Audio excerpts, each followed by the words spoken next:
We're live from New Delhi. You're watching DD India Live, India's voice to the world. I'm Lipakshi Khurana. Coming up in the next 30 minutes.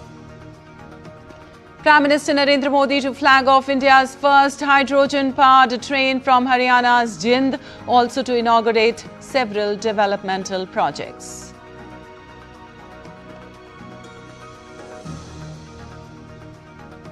Prime Minister Narendra Modi speaks to Amir of Qatar, conveys condolences on passing of Father Amir, reaffirms a commitment to strengthen strategic partnership. Commerce and Industry Minister Piyush Goyal leads high-level delegation to Finland for strengthening trade and investment ties, says India-EU FTA to unlock new opportunities. US and Iran trade intensified strikes on sixth night. US targets transport infrastructure. Tehran attacks US allies. IEA warns of growing threats to global oil security.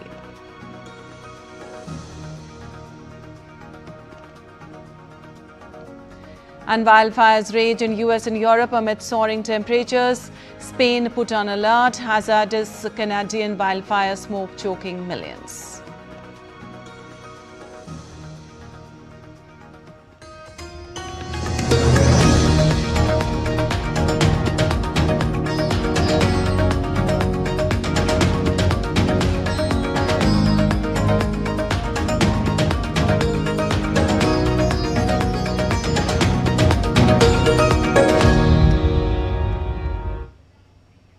And on to the details now. Prime Minister Narendra Modi is set to visit Jind in Haryana, where he will dedicate to the nation and lay the foundation stone of a series of transformative projects worth thousands of crores of rupees.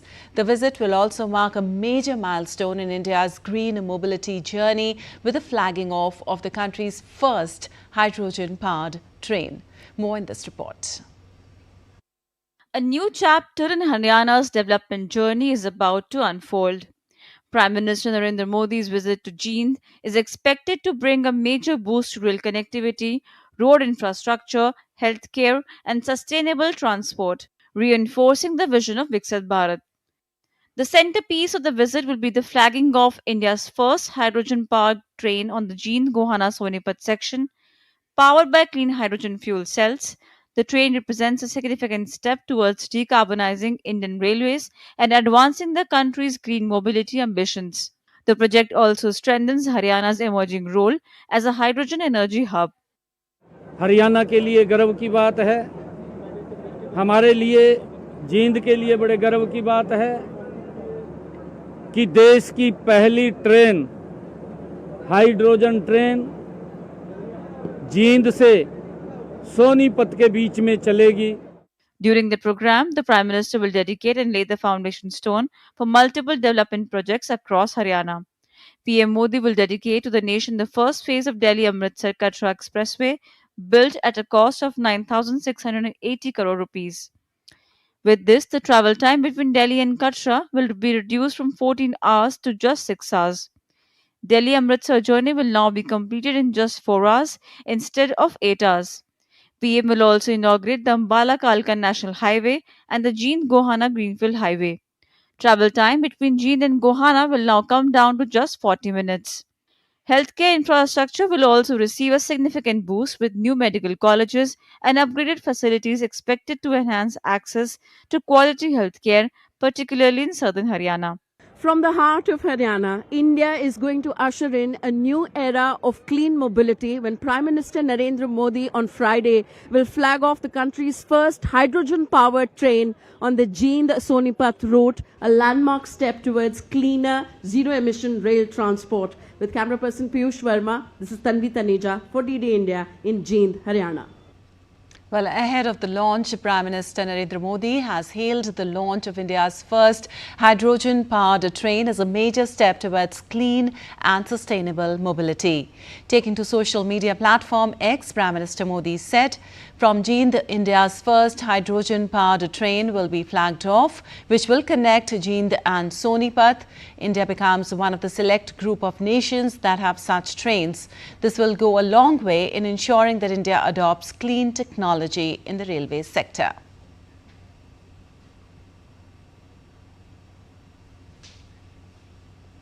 And moving on, PGI-MER Chandigarh is set for a major healthcare boost with new facilities worth nearly 1,200 crore rupees. Prime Minister Narendra Modi and Union Minister JP Nadda will inaugurate the Advanced Neurosciences Centre and Advanced Maternal and Child Care Centre while laying the foundation stone for a new critical care block. Here's more on that. North India's healthcare infrastructure is set for a major expansion. Prime Minister Narendra Modi and Union Health Minister JP Nadda are set to visit PGI-MER Chandigarh on Friday to inaugurate two state-of-the-art healthcare facilities and lay the foundation stone for another in projects worth nearly 1,200 crore rupees. The projects include the Advanced Neurosciences Centre, the Advanced Maternal and Child Care Centre and the Critical Care Block. According to medical experts, the Advanced Neurosciences Centre will significantly enhance PGI-MER's neurology and neurosurgery services. Neurology department एवं neurosurgery department का उद्घाटन 1967 में हुआ था. Till 2026, neurology has had 25 beds and neurosurgery has also had 25 beds. So हमारा combined neurology neurosurgery ward was only 50 beds. Now with the inauguration of the Advanced Neuroscience Centre, we are going to have a giant leap from 50 to 400 beds. So this is a massive shot in the arm of our doctors. The Advanced Maternal and Child Care Centre will add nearly 300 beds, strengthening specialized care for mothers and newborns. DM neonatology, जो DM neonatology का है, in India for the first time started in PGI Chandigarh. So it is in the fitness of things that the advanced maternal and child care is now being given to PGI along with services that will render, both cutting edge infrastructure, dedicated ICU staff and dedicated sisters and new technical staff which has been sanctioned. It is again a 300-bedded structure and it is something to really see. It is a fantastic effort. The foundation stone for the critical care block will also be laid, further strengthening emergency and intensive care services at the institute. The expansion comes at a time when PGI-MER caters to nearly 35 lakh registered patients annually and offers critical care services to millions of patients across northern India. Well, later in the day in Jalandhar, Prime Minister will inaugurate 75 redeveloped railway stations, including Jalandhar Cant, under the Amrit Bharat Station scheme. Well, the inauguration of 75 Amrit stations across 20 states marks another significant milestone under the Amrit Bharat Station scheme, one of the world's largest station redevelopment programs. These stations have been transformed into modern, passenger-friendly facilities. Redeveloped in the spirit of Virasat Bhi, Vikas Bhi, the stations incorporate elements reflecting local culture, heritage and architecture.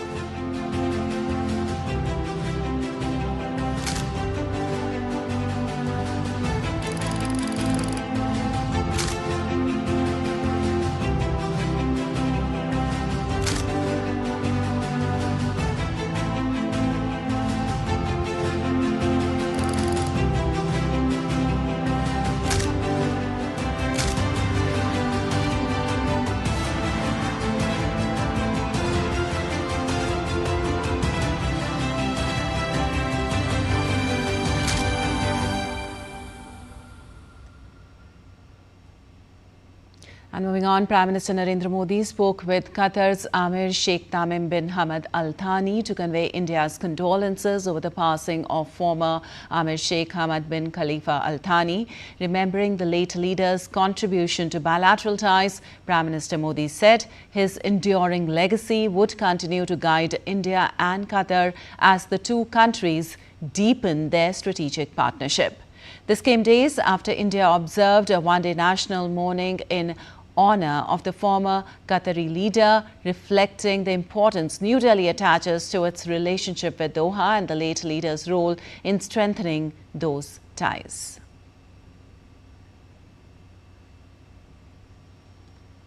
And Union Minister of Commerce and Industry Piyush Goyal is leading a high-level Indian delegation to Finland, comprising senior business leaders and government officials to strengthen bilateral trade, investment and industry cooperation. Well, Piyush Goyal held separate meetings with Finland's Deputy Prime Minister and Finance Minister Riikka Purra and Minister of Economic Affairs Sakari Puisto, discussing ways to strengthen bilateral economic ties and exploring how the proposed India-European Union Free Trade Agreement could further boost trade and investment between the two countries. The discussions focused on strengthening cooperation in financial markets, innovation, enterprise financing and expanding bilateral trade and investment. Well, Goyal also addressed the India-Finland Business Forum held at the House of the Estates in Helsinki. The visit witnessed the signing of two institutional memorandum of understandings, ministerial-level discussions and extensive engagements between Indian and Finnish industry across key sectors, creating new institutional mechanisms to promote industry collaboration and facilitate greater business engagement between the two countries. In his address, Goyal highlighted the shared ambition of India and Finland to double their bilateral trade by the year 2030. He emphasized that India's vast talent pool, growing economy and manufacturing capabilities complement Finland's technological expertise.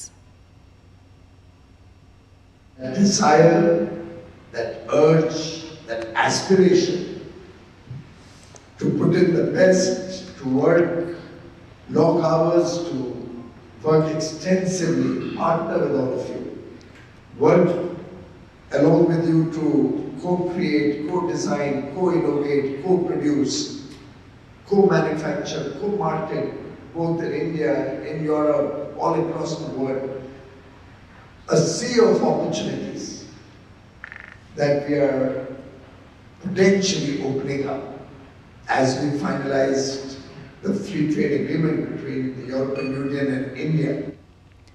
Well, the National Testing Agency has declared the National Eligibility Cum Entrance Test Undergraduate 2026. According to the NTA, nearly 20 lakh candidates appeared for the examination, which was held on June 21st, 2026.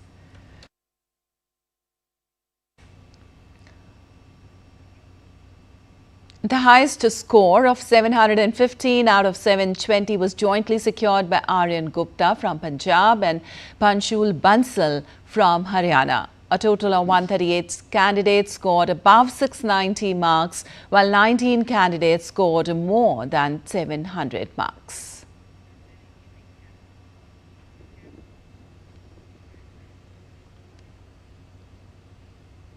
Well, India has witnessed a dramatic weather shift in just 2 months, from heat waves and rainfall deficit to floods and landslides. Experts say climate change, global warming and El Nino are driving increasingly erratic monsoon patterns, highlighting the urgent need for climate resilience. In just over 2 months, from June to July, India has experienced starkly contrasting weather patterns. Different parts of the country have witnessed a dramatic shift from heat waves, dry spells and a 40% rainfall deficit in June to heavy rainfall, floods and landslides in July. According to experts, climate change has played a significant role in these drastic changes. They say that in the past, light to moderate rainfall would typically persist for 3 to 4 days. However, climate change and global warming have gradually made weather patterns increasingly erratic and unpredictable. Earlier, we used to witness a continuous rainfall, like light to moderate rainfall for 3 to 4 days altogether in 80s and 90s. As we stepped into 21st century, the change was more visible due to climate change and global warming. And particularly this year, if we see the monsoon rain in the month of June, so June was erratic or very, you can say, almost dry weather conditions prevailed throughout the June, leading to significant deficit of 40% across the country, which is one of the driest June in recent years. Experts also point out that although several localized factors contributed to these drastic changes in weather patterns, the primary driver is the rapidly intensifying El Niño, a climate pattern in the equatorial Pacific Ocean where sea surface temperatures become unusually warm. So one of the clear driver of the weather anomaly, is that what they call now, what we all now understand, is the strengthening of the El Nino phenomenon. And so the primary factor of this, behind this change, is the rapidly strengthening of the El Nino in the equatorial Pacific Ocean, and and in addition to the global warming trends combined together to impact the weather system. Environmental activists also blame tree felling and the neglect of fragile ecosystems for worsening erratic weather and landslides. The stark shift from prolonged dry spells to sudden intense downpours underscores the growing impact of global warming on India's monsoon, making structural adaptation and climate resilience an urgent necessity for the region. And still to come in this edition of DD India Live. Trump administration caps visa duration and imposes stricter rules for most foreign students. Global equity indexes fall as Wall Street declines, dollar strengthens and oil prices edge lower. And PV Sindhu will face Nozomi Okuhara today in the quarterfinals of the Japan Open. Sindhu booked her place in the last 8 by defeating world number 5.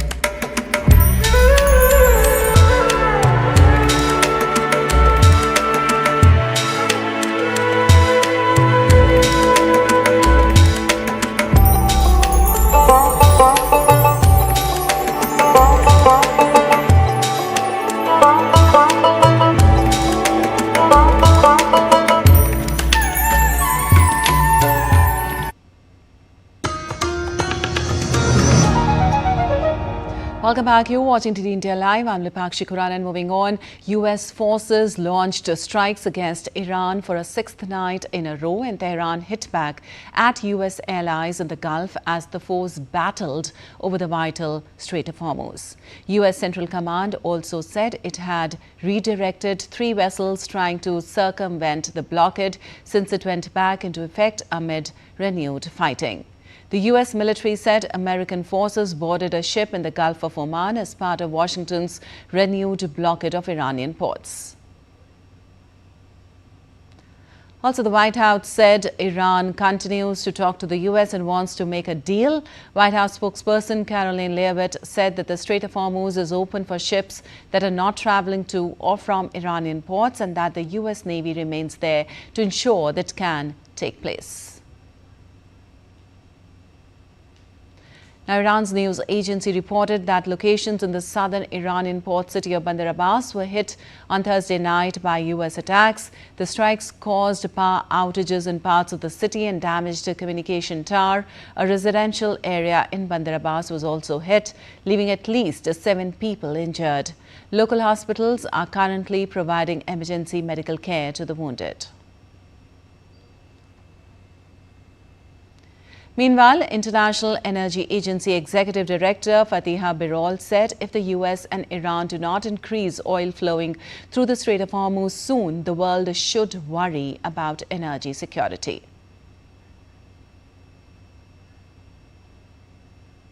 Well, the Trump administration moved on Thursday to tighten the duration of visas for foreign students, cultural exchange visitors and journalists. Now, the Trump administration has given final notice of plans to implement stricter rules on foreign students, including preventing them from staying in the U.S. for more than 4 years unless they get permission from the federal government. The ability to switch programs and transfer between universities and colleges will also be restricted. Until now, higher education institutions had the power to grant visa extensions.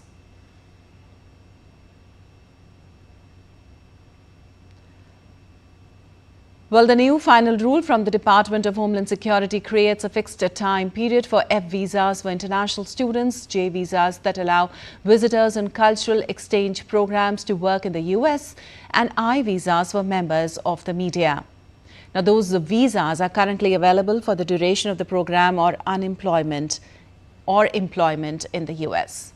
Now, the effective date is 60 days from publication in the Federal Register, subject to congressional review. Under the new regulations, student and exchange visa periods would be no longer than 4 years. The visa for journalists, which currently can last years, would be up to 240 days or, in the case of Chinese nationals, just 90 days. The visa holders could apply for extensions as well. Now, the visa holders who want to stay in the United States beyond their fixed period of admission will need to apply to Department of Homeland Security for an extension or gain readmission by traveling abroad and then re-entering the United States. Well, Spain is facing an increasingly severe wildfire season with more than 57,000 hectares of land already burned across the country. Major fires have been reported in several regions, including Andalusia, Catalonia and Valencia, forcing evacuations and road closures. Around 1,600 residents were evacuated as prolonged drought, high temperatures touching 44 degrees and strong winds continue to create dangerous conditions. A devastating wildfire in Spain's southeastern Almeria province has claimed its 13th victim, a 93-year-old British woman that succumbed to burn injuries in hospital after suffering burns to nearly 20% of her body. She had been among 8 other people admitted following the fast-moving blaze. Spanish Prime Minister Sanchez visited the Wildfire Command Center in Almeria, expressing condolences to the families of the victims and thanking emergency responders for their efforts. He also called for a national agreement on climate action, stressing that Spain must focus not only on responding to the wildfires, but also preventing them. Saw the smoke as we were coming back home. And then later on that evening, they came around the campsite and said we had to leave. It was frightening to see the flames up on the hill, so we decided to just go down the road and stay in the car, which is what we did. We had the aircon running all night. The wildfire, one of Spain's deadliest in more than 4 decades, has scorched over 7,000 hectares across the Los Gallardos area in Andalusia. Authorities say 5 British nationals, 3 Belgians, 1 French citizen, and 1 Spaniard are among the victims identified so far, while forensic teams continue DNA analysis to identify the remaining deceased.